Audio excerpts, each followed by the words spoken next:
Okay. तो हमारे पास एक डेटा है और हमें कहा गया इस डेटा में कि इन तीनों में से यानी मैथ, हिंदी, इंग्लिश किसी में भी अगर वो बच्चा कम मार्क्स किसी एक में भी लाता है तो रिजल्ट में उसका फेल होना चाहिए।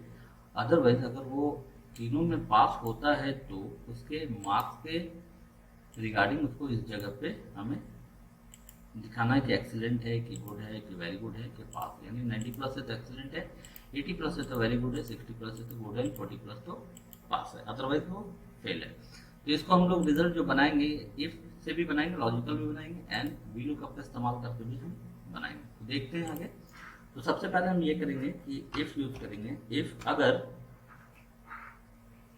तो अब मुझे क्या करना है कि इन तीनों में से चेक करना है कि तीनों में अगर फेल तो फेल। तो यहाँ पर हमने और को यूज करना है।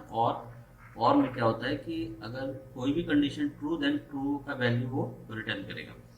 तो मैं चेक करता हूँ कि ये सेल वैल्यू अगर लेस देन 40 में रखता हूँ मैं, 40 से कम है तो वो फेल है। यहाँ पर मैंने दिखाया 40 में पास है यानी 40 से कम है तो फेल है। तो इस सेल में अगर 40 से कम होता है या इस सेल में 40 से कम होता है या इस सेल में 40 से कम होता है, तीनों में से किसी में भी 40 से कम होता है, तो इसका ट्रू का वैल्यू जो रिटर्न होगा वो होगा फेल, क्योंकि किसी में भी मार्क्स अगर 40 से कम है तो वो फेल। ओके। देन अब मुझे चेक करना है कि ये फेल नहीं हुआ है अगर, तो फॉल्स के पार्ट में क्या लिखेंगे। तो पास तो लिख नहीं सकते क्योंकि मेरे पास ये कंडीशन है। तो मैं चेक करूंगा इसमें, अगर अगेन मैंने इफ लगाया, इस सेल का वैल्यू मेरा ग्रेटर देन इक्वल 90 होता है यानी 90 से ज़्यादा होता है, तो इस पे मैं लिखूंगा एक्सेलेंट। और अगर 90 से ज़्यादा नहीं होता है तो मुझे ये पता करना है कि क्या 80 से ज़्यादा है, कि 60 से ज़्यादा है, कि 40 से ज़्यादा है। तो फिर से अगेन मैं करूँगा इफ, अगेन इस सेल का वैल्यू, ये जो सेल है मेरा ये एवरेज लगा हुआ है इन तीनों का। ओके। तो इस सेल का वैल्यू अगर ग्रेटर देन इक्वल 80 होता है यानी 80 से ज़्यादा होता है, तो इस पे हम लिखेंगे वेरी गुड। और अगर नहीं होता है तो फिर से अगेन हम क्या करेंगे, चेक करेंगे, क्योंकि मुझे पता नहीं कि 80 के बाद अगर 80 नहीं आता तो यहाँ 60 आएगा कि 40 आएगा। देन इस सेल को फिर से हम चेक करेंगे और इस सेल में हम लिखेंगे अगर ये सेल का वैल्यू ग्रेटर देन 60 आता है, तो 60 अगर आता है तो इसका ट्रू का वैल्यू जो रिटर्न होगा वो होगा गुड। और नहीं होता है तो इसका जो फॉल्स का वैल्यू रिटर्न होगा उसमें मुझे चेक करना है कि 60 नहीं है तो क्या ये कितना है, 40 से ज़्यादा है कि नहीं है। तो हम यहाँ चेक करेंगे फिर से अगेन इफ, तो ये सेल का वैल्यू अगर 40 से ज़्यादा हो यानी 40 से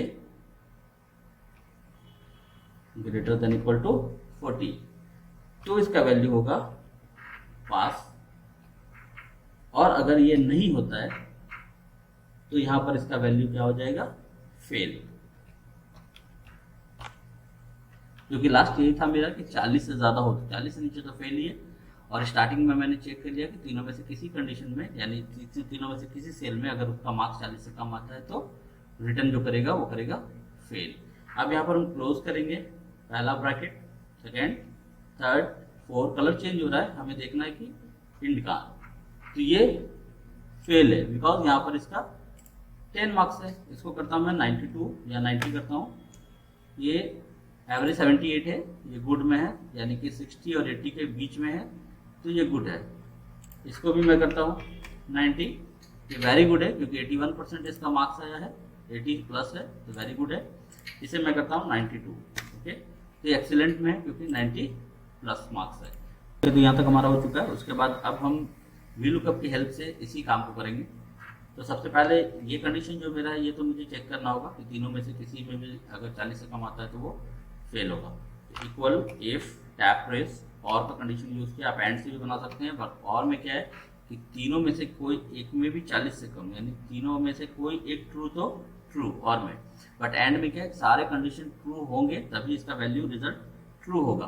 तो उस कंडीशन में क्या करना है हमको 40 से ज़्यादा चेक करना है, तीनों में अगर है तो ट्रू का वैल्यू में पास होगा। बट यहाँ पर 40 में से किसी में भी 40 से कम है तीनों में तो ट्रू का वैल्यू फेल होगा। खैर इसके लिए मेरा वीडियो बना हुआ है इफ और के लिए, अगर आपको देखना चाहे तो आप वीडियोस को लिंक में देख सकते हैं। ओके, तो यहाँ पर हम और में कंडीशन लगाएंगे।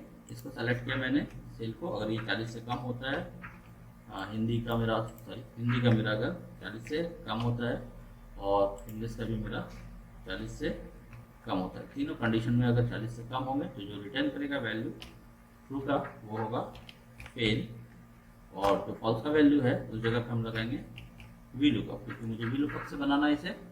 तो वी लुकअप के सबसे पहले लुकअप वैल्यू जो मेरा यहाँ पर एवरेज मार्क आएगा वो मेरा लुकअप वैल्यू है, कॉमा टेबल एरे सेलेक्ट कर दिया मैंने।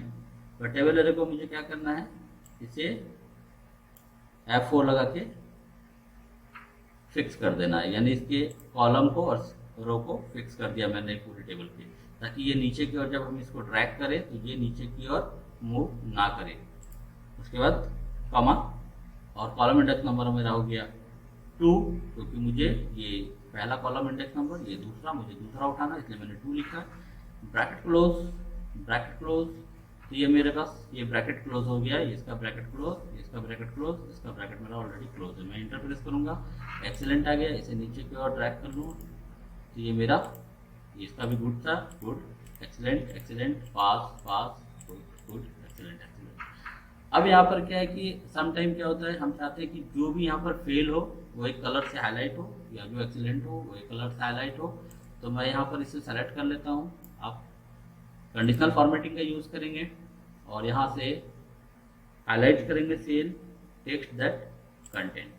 अब इस पर आप जिसको हाईलाइट करना चाहते हैं, आप फेल को हाईलाइट करना चाहते हैं, फेल लिख दीजिए, और यहाँ से जो कलर कस्टम में जाके जो कलर आप चाहते हैं उस कलर को सेलेक्ट कर लीजिए। तो मैं एक कलर को सेलेक्ट कर लेता हूँ, ओके एंड ओके। तो अब यहाँ से किसी को मैं फेल कर देता हूँ, 10 नंबर दे देता हूँ, ये फेल हो गया और ये हाईलाइट भी हो गया। Thank you for watching.